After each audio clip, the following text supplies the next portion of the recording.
Party लेखन संख्या 46 start.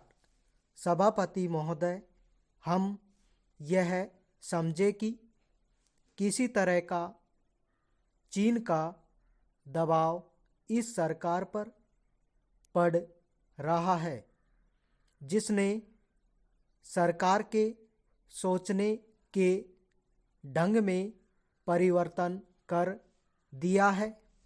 मैं गृह मंत्री से विशेष रूप से यह कहना चाहता हूं कि सरदार पटेल जिस जगह पर बैठे थे, आज आप उसी जगह पर बैठे हुए हैं और राष्ट्र की आंतरिक सुरक्षा का भार आपके कंधों पर है।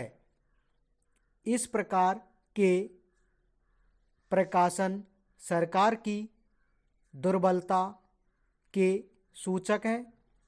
दूसरी बात, मैं सांप्रदायिक दंगों के संबंध में कहना चाहता हूं।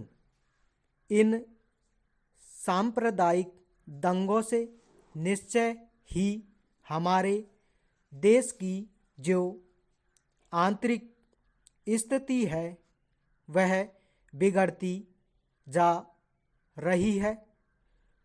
दुनिया के दूसरे देशों में हमारा देश बदनाम हो रहा है। सबसे पहले मैं गृह मंत्री महोदय से कहना चाहता हूं कि अब जितने सांप्रदायिक दंगे हमारे देश में स्वतंत्रता के बाद हुए, गृह मंत्रालय इस बात की जानकारी ले कि इनका प्रारंभ कहां से होता है और कौन उनको प्रारंभ करता है। अगर इस देश का बहुमत उनको प्रारंभ करता है, तब तो मेरा कहना यह है कि बड़ी कड़ाई के साथ उन पर काबू किया जाना चाहिए।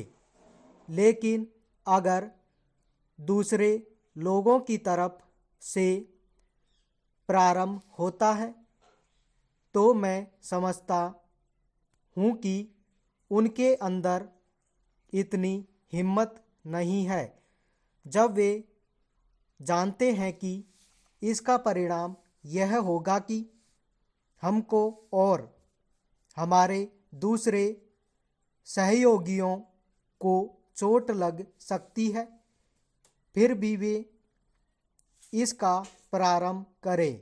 तो मुझे ऐसा लगता है कि कोई तीसरी शक्ति अवश्य है, जो आज भी 5 दशकों के पश्चात हमारे सामाजिक जीवन को दुखी बनाना चाहती है। उदाहरण के लिए मैं एक ही बात कहना चाहता हूँ। पहले गृह मंत्रालय जब अपनी वार्षिक रिपोर्ट प्रकाशित करता था, तब उसमें बतलाया जाता था कि हमारे देश में दुनिया के किस किस देश के कितने नागरिक रह रहे हैं। लेकिन अब शायद जानबूझकर गृह मंत्रालय ने अपनी कमी को छिपाने के लिए इन आंकड़ों को देना बंद कर दिया है। लेकिन फिर भी प्रश्नों के उत्तर में कभी कभी कुछ इस प्रकार के आंकड़े सामने आ जाते हैं।